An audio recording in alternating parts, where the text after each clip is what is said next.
Alright, here we have my new General Signals Type 1 electronic bell, which actually works, thankfully. Bought this from a seller up in Wisconsin a few days ago. Apparently it had just been recently removed from service.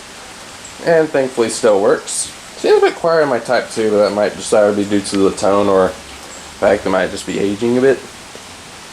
But it's kind of an interesting Type 1 because it does have some slight differences, as I'll show y'all later with my other two General Signals E-bells, which I have out here. But nothing really too much to say about that I haven't sold my other E-bells before. It's not as faded as my other Type 1. You can see the top is nicely faded like my Type 2. And the screws have rusted, so I'm not really going to try to take this guy apart, see what he looks like inside. He does have a dent on the screen on the front of here, but I do not mind that. It's nice to have a working Type 1 for once. But it does seem to be a later Type 1. I'll explain why here shortly, due to some of the design differences he has with my other Type 1 and my Type 2. So, I'll probably do a jump cut here in a little bit just to have moved those guys over here to show y'all what I'm talking about. But nice to have a working GS Type 1 for once.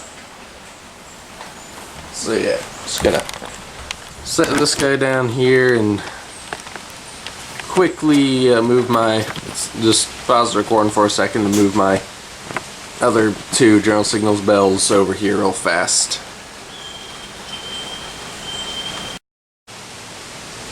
Alright, here it is next to my other two ones, my new bells in the middle. My dead GS Type 1 over there is on the left, and my General Signals Type 2 is on the right. First off, the first thing you probably notice is the fact that I have them arranged in order of height. I'm gonna move some wires real fast just to make this more obvious. But my current General Signals, my new General Signals Type 1 is between the height of my old one and my General Signals of my dead one, my General Signals Type 2, which I kind of find a bit unusual.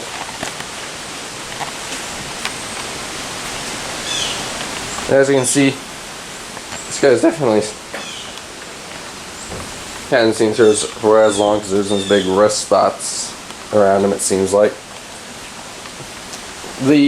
My older General Signals Type 1, I believe this guy's older, and I noticed that there's been a few different design changes in the holes. I mean, look at the back here, you can see that this guy is about as wide as, well, actually slightly thinner, just that, my General Signals Type 2, that part there is just slightly thinner than that part, and this guy's the thinnest.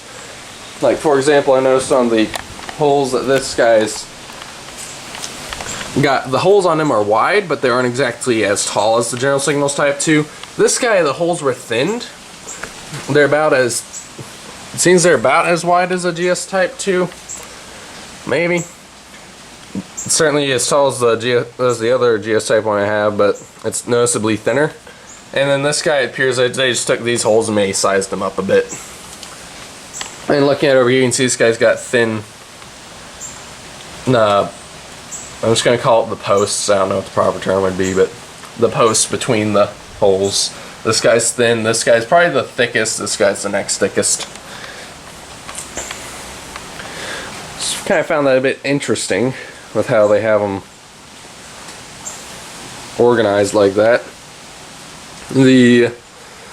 I've redesigned the holes on these, but I think this guy is pretty much a late General Signals Type 1, early General Signals Type 2 design, because the base, if you notice, the screws holding on the base on this guy are higher up than they are on the my older General Signals Type 1, even though this is obviously a General Signals Type 1 because I've tested it, works, and it has the Type 1 sound. But they're about the same height as the General Signals Type 2, though it's still got the older cap design of the General Signals Type 1 has. And the fact that it's essentially got thinned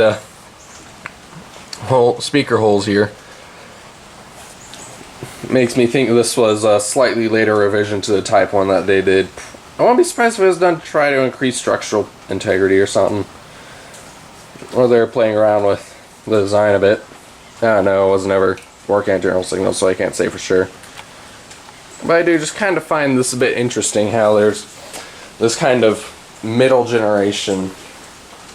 I mean, I knew the early General Signals Type 2s shared at least some of their design characteristics with the Type 1, because I've seen a few early General Signals Type 1s Type 2s that look pretty much exact, and even just as faded as some Type 1s I've seen, but I hadn't realized there was this kind of middle design, I guess you could call it.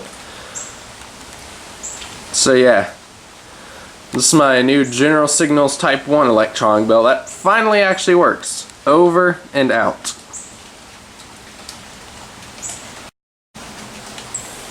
Oh yeah, I was wiring up my General Signals Type 2, just testing together, see how they sound together.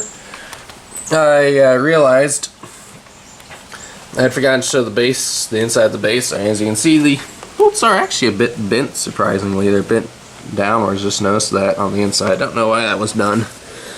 It might just be damaged from air moving or something. But as you can see, it's still got the original wires going that will have gone into the signal down here. So yeah, a few people might find that a bit interesting. So yeah, just another quick look at my General Signals Type 1. Over and out.